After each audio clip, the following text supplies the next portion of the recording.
Okay, so I wanted to know, do you want to talk about, well, one thing I noticed about Rachel, is they say that PA is very intergenerational, and once we experience especially severe PA as children growing up, we're highly likely to practice it ourselves with our children, but I don't ever see you doing that, and I make a concerted effort not to do that myself. So absolutely not do that. What about you, Dawn? So this is something that I really worried about when I stepped into this environment, because I did get a divorce, but I never taught my children to hate their father. And I told them constantly, as often as whenever they asked or whatever, he loved them. And I made sure that they knew that it had nothing to do with them, why we couldn't be together. They didn't know until they were into their 20s what had really happened. But what I didn't do is I didn't encourage that relationship either. So I didn't make them hate I didn't do the parental alienation part, but I didn't help them not to become estranged.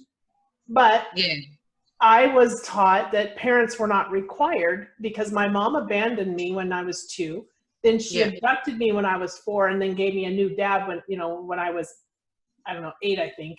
So that taught me that parents are interchangeable or not even really required. So when my husband said, and I believed him when he told me, I'll never pay you a dime in child support, I'll leave the country first before I ever do. I believed him. And he never did pay child support, ever. Not on his own. The only time is when the court garnished one time. That was it. He never tried to be that dad. So I believed him. And I just thought, okay, fine, I can do it myself. You're not required. Because that's literally what I was taught. Yeah, me too. So that's a theme that's running through the three of us for sure. But I see, Rachel, you, like with your kids' dads, you're really open to them seeing your kids, aren't you? So you're the absolute opposite of an alienator, aren't you? Almost to the point of they try not to, and I'm like, no, you must see your children, but I learned that the opposite is almost a detriment as well, in a weird way, because I was making people see their children who actually didn't necessarily want the consistency. So I've with I think you live and learn, because my son, when he could choose, by the time he was 17, so I guess when they get their license here at 17, he chose that he didn't want to see his dad anymore, even though I made him. And so with my daughter Brianna and her dad, I don't make her necessarily, but and even with my son, every 2 or 3 months with him, I'm like, have you seen your dad? Do you think you should talk to your dad?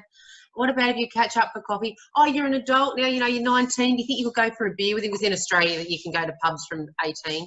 What about if you catch up for one beer with dad? And he's like, no, no, blah, blah, blah. But the whole time, the only reason they have a relationship is because I made it happen. Same with my daughter. She doesn't want to see her dad or anybody, but I'm always, and then I get feeling bad when they haven't seen each other for a month, and I'm like, and so I intervene all the time. And then when they get back, so then when they get back, Brianna's had a bad time. That's my daughter. And Mark didn't want to have her, and he just whinged that he had to have her the whole time. And I'm like, why am I doing this? This is about me. It's not about them. Because good insight, Rach. Neither of them, both of them are comfortable with not necessarily having a consistent fortnightly or monthly visit. It's me. It's me who's not okay that they're not seeing each other. Yeah, I had a question. Sorry, Rach. I'm just wondering, because the research is saying that a lot of the time when the parent who's not in the child's life remarries, it's often the person that they're remarried to who becomes extremely alienating towards the child. What are you finding with regards to that? Oh, very, very much so. So this is what I mean, it's almost, I've gone to the polar opposite of an alienator. I even befriend or try and befriend my ex-partner's partners, no matter what my personal feeling is toward them, so that doesn't happen. And I even do the complete opposite. So Brianna will be going, my stepmom's this and my stepmom's that, and I'm like, oh, she can't be that bad. What is it that you're doing? And maybe you could, like, so she likes painting nails and you like painting nails. Why don't next time you go over, you paint nails with Dad's wife? Or, do you know what I mean? And even though in my head I'm going, doesn't really sound right, but I'm trying to form these relationships that I wish I had had.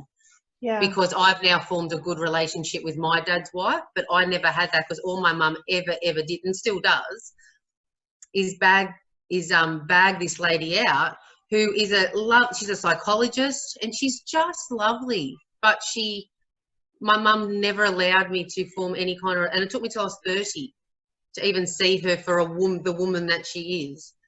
And I want because I don't like my dad particularly for my own reasons, but his wife hasn't done anything wrong and she's actually really lovely.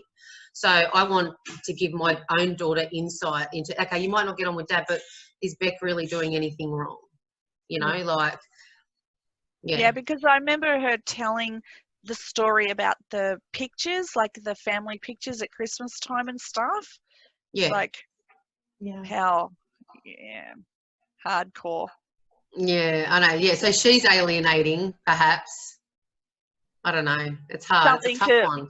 Something to think about anyway for anyone who might be watching. Just Yeah. realise that it's not always the parents doing the alienating. It can be other people around as well. So it can be the new stepfather. It can be the new stepmother. It can be the grandmother on that side as well. And everyone's trying to keep the peace. Yeah, and we've got all these dynamics at play, and we've just got to watch. But it can be cultural. Yeah, cultural. Yeah, okay. Do you want to speak a bit to that, Rachael? Oh, I wasn't even necessarily talking about Italian or Aboriginal culture per se. But that can come into it. So Aboriginal culture is a whole different matrix of a family tree altogether. Like, so it's nothing like what I guess a Western family tree would look like. But I'm even thinking in terms of, like, it could be an amalgamation of other cultures where you actually have to do what the grandparents say. I mean, even there's a lot of cultures where that might be a substantive influence, and you've moved on with your life, so you need to sort of ditch your old one, and that can have a huge bearing on how a child is treated. But certainly in Aboriginal culture, so this is to sort of flip the alienation on its head a little bit as well. In Aboriginal culture, it's not necessarily, so what actually happened to me, not the mum sleeping with my partner's thing, but the being raised by your grandparents thing is actually far more normal. Or your auntie, so your grandmother, so just going along the matriarchal line, your grandmother, your mum's sisters and your mother all have the same rights to you as a mother. Wow. Yeah. So it's like, so the family tree goes like this, not sort of like that. It goes like this and then up and then like this. So, but the same patriarchally. So it's your grandfather, your father, and your uncles have the same rights to you. It's the same. Like you're their child. So to grow up with your auntie is the same as growing up with your mum, or growing up with your grandmother is the same thing. It's just the same thing. It's the matriarchal. It's more about the matriarchal line than it is about the individual child to you. It's a little similar with our Greek ancestry, where when my grandfather died, his brother became the head of our family. Not that he replaced in any way, but it was like he was. In the way it was described to me as a child was that he's just like my grandfather, even though he's really my uncle, my great uncle. So father, I'm now my great uncle. But then it was like, my great grandfather died, so he takes that role. More or less takes care of the family, so to speak, I guess. Yeah. He was the bishop of the Greek Orthodox Church, and oh wow. Yeah. Influence and power. Yeah. But I was talking to one of my supervisors the other day, Rachael, and as you know, my husband has Aboriginality as well. So we were discussing with the stolen generation stuff, when we had that whole population had that absolutely terrible thing happen. White Australia policy. Yeah, when they were moved into the other families, were they parentally alienating against the stolen children's families? Like that's a Yes, big thing that we were 100%. thinking about the other day and talking about. Of course, Can you yeah. explain real quick? It's something that I want to flag in here because of your Aboriginality and my husband's, and like this is a big thing. Yeah. It's not So getting sorry. talked about. Can you explain real quick what the stolen Yes, family definitely. Okay, so the stolen generation yeah. arguably happened from as soon as Captain Cook landed in Australia, arguably. However, which was in 1788, when 11 ships came across and white man first made contact with Australia. However, the stolen generation was probably at its height when the White Australia policy came in, which was at the end of the 1800s.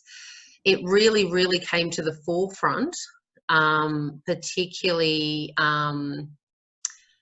after World War II, so around the baby boomer period. So it was, I mean, Aboriginal children and families have been ripped apart and stolen, as I said, since first contact.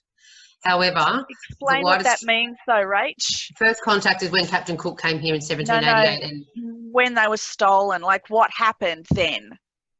yeah, so So what actually happened was when they actually made this policy to segregate the Aboriginal people from their land, basically, and that it was almost the same ideology as Hitler. So it was like literally go in from all angles. So they actually just didn't attack us by ripping our children away, which they did.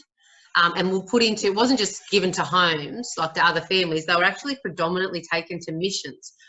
And what distinguished on whether you went to a family or not was how Aboriginal you were. So to backwards map it again, so now if you're Aboriginal, you're Aboriginal. There's no such thing as, like, say me, I'll go, oh, I'm quarter Italian, or, you know, 1/8 English or whatever it is. When you're Aboriginal now, because of what's happened, and I will explain it, you're just Aboriginal. You're either Aboriginal or you're not, and there's no quarters, halves or anything, because when they stole Aboriginal and Torres Strait Islander, but predominantly Aboriginal people, they put them into what we call missions. So they were basically taken to, if you would like to think about it, like, because they were stock. They weren't treated as humans, they were treated as stock. So you were ripped away from your parents and where they lived on land. Pardon? What time frame was this? So it was really, really rife in the 1940s to 60s. So after World War II. 70s. Okay. Yeah, so pretty much after World War II, all the way up until probably when I was born, but really, really rife there between sort of 1950, 60, 70, in that sort of 20, 30 years was really, really, really bad. Yeah. They were taking Aboriginal people from their communities because they lived out in like how Native American people lived. Okay, so they're living in our version of a teepee, and just communities. So we're all around communities, and we actually call them countries. So just like you Native Americans have different names of things. So you come from either like a Durable land, or you come from reservation.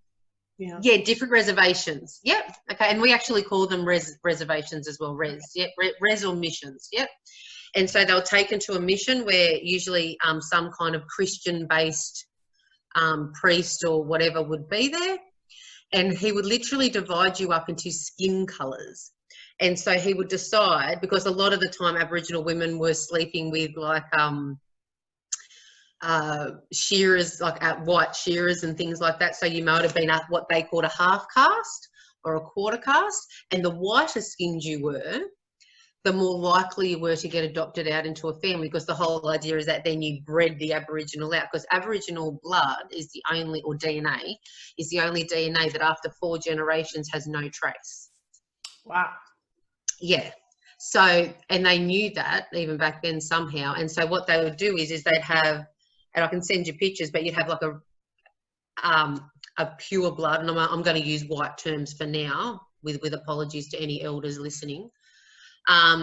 They'd have a full blood Aboriginal, say, lady, and then she would have a child deliberately, this was their plan, with a white man, and then so their next child would be a half caste, and then that next child would be a quarter caste, and then the next child after that would be a quad something, whatever they called it, quad, forgot the name.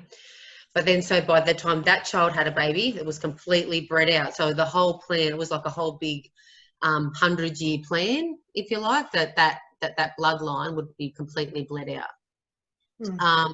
They also ripped them of any culture, so they weren't allowed to hunt, they weren't allowed to eat their traditional foods, they weren't allowed to play their traditional instruments, they weren't allowed to, they had to speak English.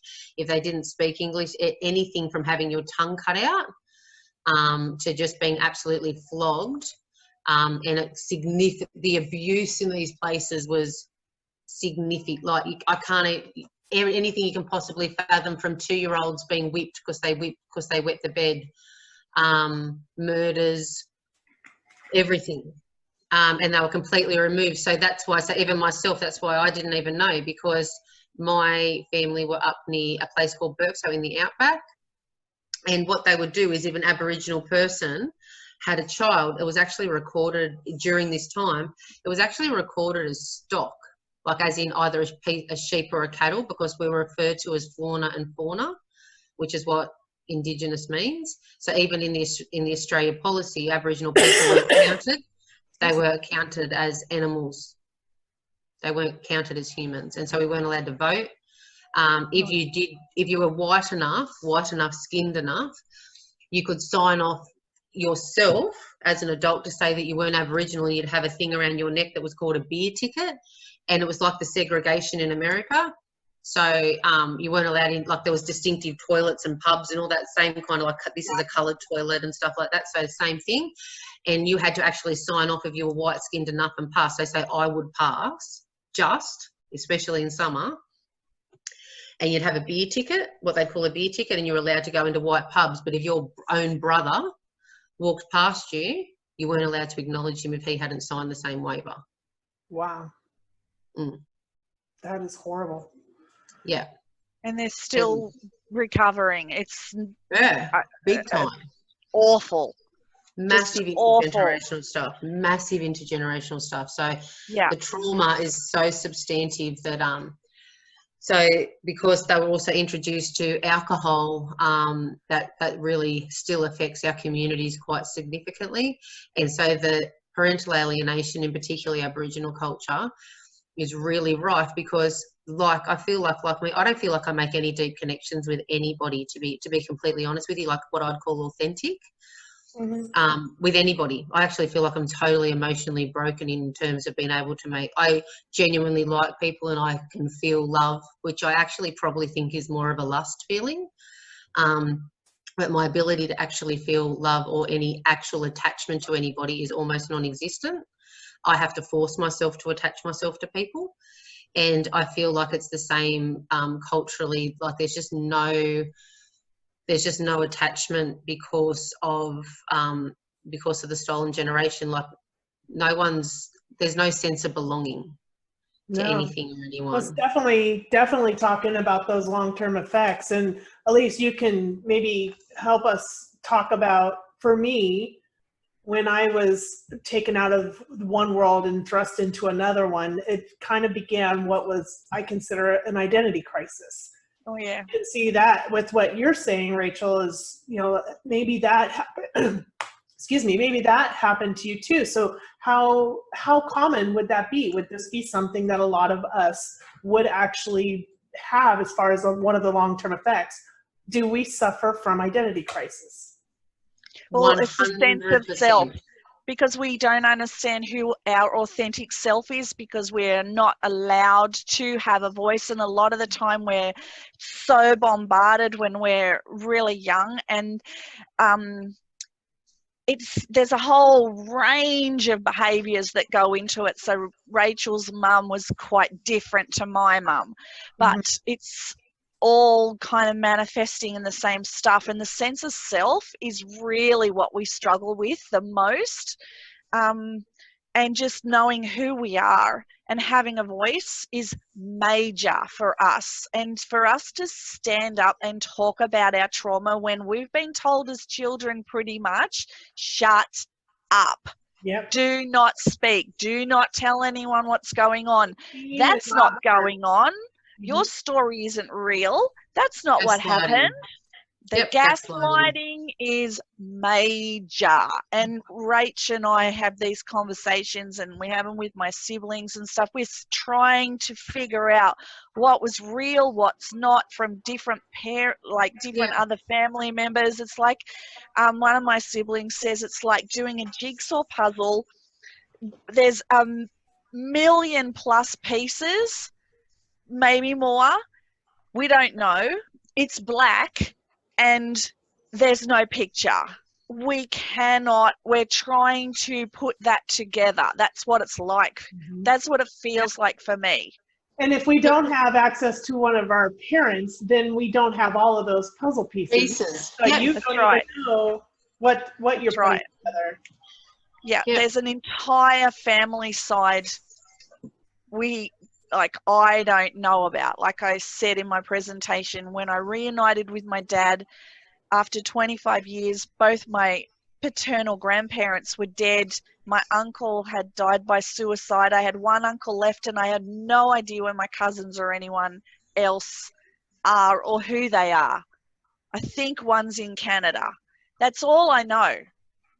So and then like Rach was saying, there's a whole part of you don't understand historically. You have no attachment to anyone, and like the scrubbing the black out of you thing, Rach, like there's all sorts of stories of people, especially adult survivors, who've tried to change their appearance through cosmetic surgery so they don't look like the targeted parent.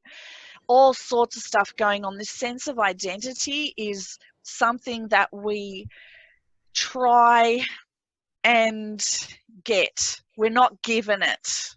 We have to get it. And this is what the courts aren't realizing. But we're just now getting it. It's taken me until 2016 to really get that. Yeah, and it's not okay to not teach your children their identity of their other side of the family. It's not okay, and it's not your right to do that. It's a human rights violation. It's child abuse. It's psychological child abuse. And it takes us our whole lives, and I don't even know whether I'm going to be able to finish the healing by the time I die, because the abandonment wound for me is so big, and it bleeds all the time, and I just have to keep finding new ways. This is what my research is in, trying to find new therapeutic ways to help adult survivors to just heal these wounds. And part of that is having a voice, and to be told by parents out there, I understand that they're in heaps and heaps of pain, but we've always been told to shut up and not have a voice, and now we're having a voice. And we are your children. We're the adult version of your children. So we are who your children are going to be in X amount of years, and we will be having these conversations with you. So, and they're going to be hard, but we're going to be asking these questions. We're going to be wanting to know, why did you behave like this? Why were we not allowed to see that part of our family? And we're in grief a lot of the time too. It doesn't go away. It's complex. A lot of us have complex PTSD as well. So it's full on. So I want to point something out that you just said. So a message to parents is sometimes a lot of them don't want to hear what we're saying. And I get it, because it's painful. They relate it to what their children might be going through. So I understand it's painful. But if you're not hearing it now, you're going to hear it then. And if you're hearing it then and not learning from it now, then you're not going to be ready. You're recreating the cycle. Yeah, totally. Parents need to be ready to receive their children. When their children want to come back, They need to be emotionally healed themselves. Otherwise, they're not going to have that relationship. So listening to us now might help them get there. Yep. And it's also about them taking responsibility for their part in this as well, because divorce is so easy to do. Mm-hmm. And we need to look at that as well. Like, what is going on with the communication out here in the world? And why is divorce so easy? And this is the thing, a lot of the time I heard growing up, kids are resilient. Kids cope with more than everybody else thinks they cope with. Kids cope with going to lots of schools. That is not true. All of this stuff, I used to hear it all the time. It was the sentence that got dragged out anytime anyone questioned anything. That's no, what I talked kids about are in my resilient. speech. I talked about that in my speech, that being told that is a myth, and that if anybody believes that that can possibly be true, they're either oblivious or they just don't get it. They don't care. Yeah. So telling a parent that they can wait until their child turns 18 and then they can have a relation with them is asinine. And telling a child that they can make their own mind up when they turn 18 is even worse. And that's just, it's unacceptable that anybody is being told this. And they're myths. It's not true. Yeah. So do you have anything that you want to say to any adult survivors out there, Rach, that might be listening to us? I think she's frozen. Something's happened. So come back in. Wait. Yeah. She's probably going to have to go soon, but what an amazing she story. Jumps back in. Yeah. Well, I want to really hear what Rachael has to say to any adult survivors who are listening of severe PA, because this is a very different category to mild or moderate. Mm-hmm. This is amazing. I mean, it's a horrific story, but wow, it's unbelievable. And you know, she's beautiful inside and out. You know, she's a beautiful person, and to come through everything that she's gone through and still try to, you know, encourage her children to have a relationship with their fathers. I mean, that's a lot. Yeah, that's really interesting. Yeah, because with my daughter, I never say anything bad about her dad whatsoever. It's just not okay to do that. And just if we were going to say anything, it's just don't do it. If you want to talk about your ex, don't do it in front of your children. Even if they're in the house, they can still hear you. So don't think for a second that they're not listening or they're asleep, because we hear and see everything. We don't have much to do, really. They remember. And yeah. She said the net went down, so she'll be right back. She'll be right in. Okay. So how are you traveling with this interview, Dawn? What's it like listening to this story for you? You know, it's such a sad topic, and nobody wants to be a member of this group, is what we keep saying. But I think it's helpful to have the opportunity to talk together and share this, and giving her a voice. So this is her moment to speak to what happened to her. And the more we share and the more we understand who we are, like I said, we have similar events, and our stories are a little different. Some are worse than others in certain aspects, and then some are worse in a different aspect for someone else. But just knowing that you're not alone, and I think that's the big thing, is realizing that what we grew up with is not normal. It's not normal, and it seems normal because that's all you know, and you don't know what you don't know. You know that. No, that's right. Exactly. So exactly. Because we didn't know. We just figured it. I figured it out, and then I rang her, and then I rang my siblings, and it's like I found the missing piece to the puzzle. Yeah, and here's the thing: for all of the targeting parents out there, for all the ones that think that they can decide what their child can and can't do, and who they can and can't see, and who is really their actual parent. Yeah, we come to a point in time where now we're feeling betrayed. Now we are seeing things and remembering things, and we're going back over, and we are going to psychoanalyze every single thing that we can remember throughout our entire lives. And the targeting parent is not going to be on the winning end of that stick, or that scenario. So once children start waking up and understanding, the adult children or even the young adults, once they realize that and they feel that sense of betrayal, we already have a trust issue. So do you mean the alienating parents? Yeah. The ones that are doing this to the children. Yeah.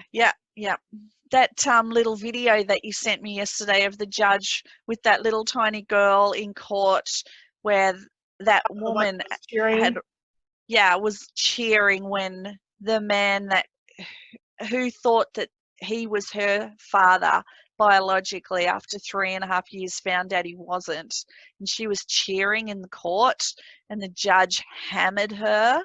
That was another big message as well, because I get people coming in to see me privately who talk about they're pregnant, but they don't want anything to do with the person that they're pregnant to, so they're dating a new guy, so they're going to tell him that it's his child.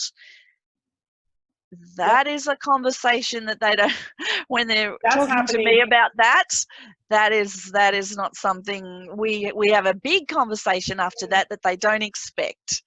Does this happen in your country, where we have the CPS and the Department of Children's Services, and maybe the federal government? I'm not sure whose idea this is, or if it's because of the act that was signed back in the 80s. But when a child does not have a father, most of the time, this is going to start happening to mothers.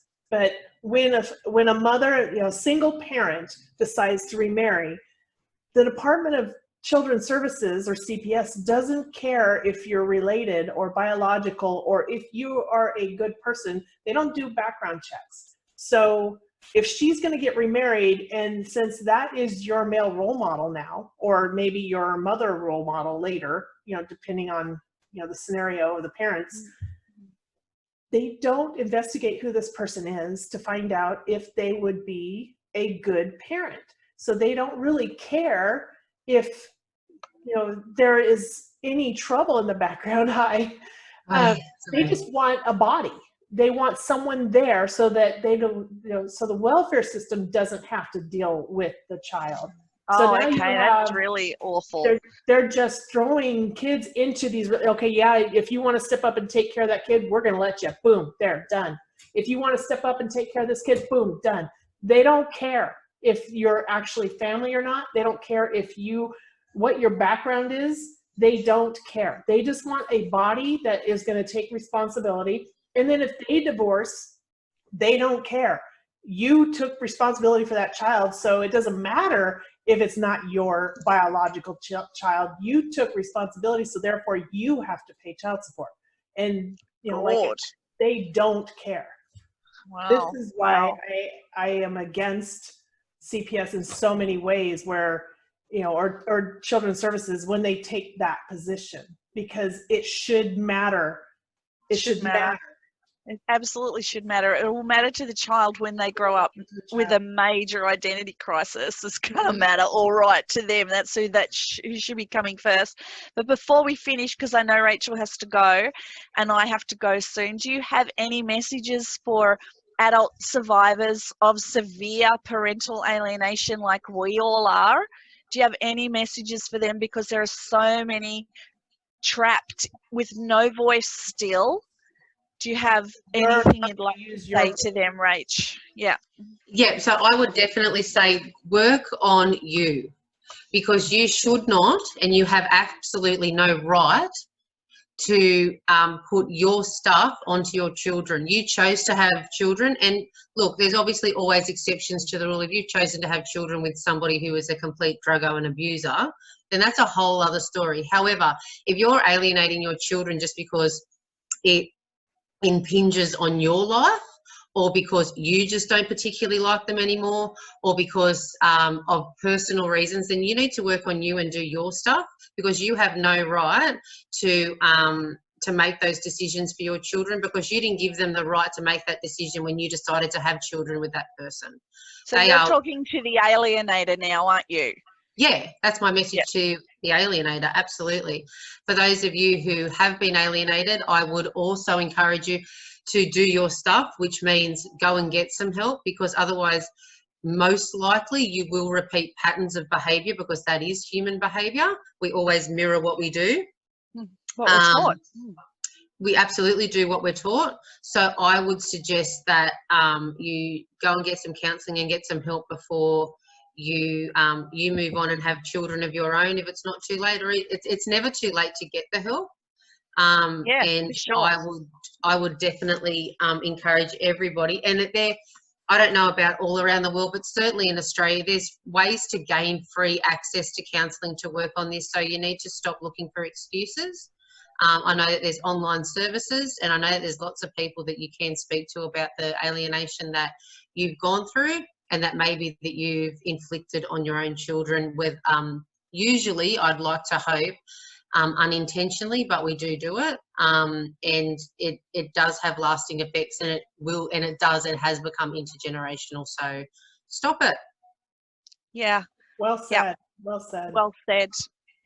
Thank you, Rachael. Thank you for coming on and being so brave and talking to us. And now we've got like more of us in the severe PA group. Yeah. I enjoyed spending this evening with you. Thank you for sharing your story. I really appreciate that. And I admire you. You're a beautiful woman. So, and so are you, Elise. I mean, I think we're really doing something great. And, we turned out okay. But what I'm hearing between the three of us is that we worked on it. We didn't get to this place. Exceptions. Yeah. So, I think we all really did put a lot of effort into who we are today. We took control over our lives. We took our identities back, and we are now saying who we are. Exactly. And it takes a lot of work. It's not easy. It's not easy. It's very hard. confronting. It's hard. Yeah, it's hard. And you've got to go into the pain. And usually comes from a anxiety-driven engine at first, because that need to control the next thing that happens. But that doesn't matter. Use that. Use the anxiety to make yourself better. That's a stimulation almost, and I'm going to describe it this way. There might be a better way of describing it. But when you feel anxiety or you feel fear, that's a stimulation that you need to move. You need to get off that spot, fix something, and feel better about it. So however that transition happens, those emotions are meant to move you. They're meant to get you to change something that you're not comfortable with. And it's not until we understand. And it's not until we understand the physiology and why we're experiencing these emotions, because we can experience very huge emotions very quickly. It's not until we understand the background of them, which we learn by going to therapy, that we can then start to understand what the triggers are, how to deal with the triggers, settle down the emotions, and look at it from a different angle. That's what we're working on all the time. And that's what my research is in. Yeah.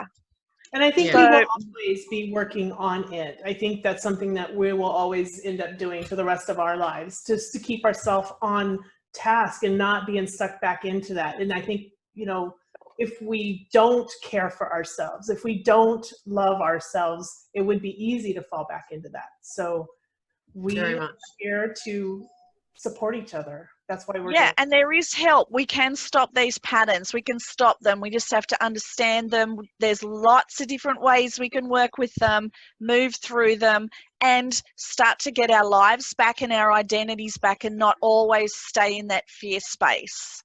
There's lots of hope for us. Absolutely. So thanks, girls. That's okay. I better get going. I've got a few people waiting. So I better get going. But thank you very much for allowing me to. I think even things like this can be quite cathartic. and it makes you feel a lot less alone. So thank you. If you ever want to come back, just let us know. We will do this as often as you want, even if it's just chatting. Yeah, I'm happy to have a chat. Like, please, yeah, let me know when you're having a chat, especially during these times. I'm very much an extrovert, and I'm not doing okay. So. Yes, it's an introvert world at the moment, and Rach and I are struggling. That works from home, so I'm always home, and now I'm stuck at home. I'm like, not okay. All right, thank you. Thank you so much. I'll talk to you soon. Yes. Okay, girls. Bye. See you. Bye. Bye.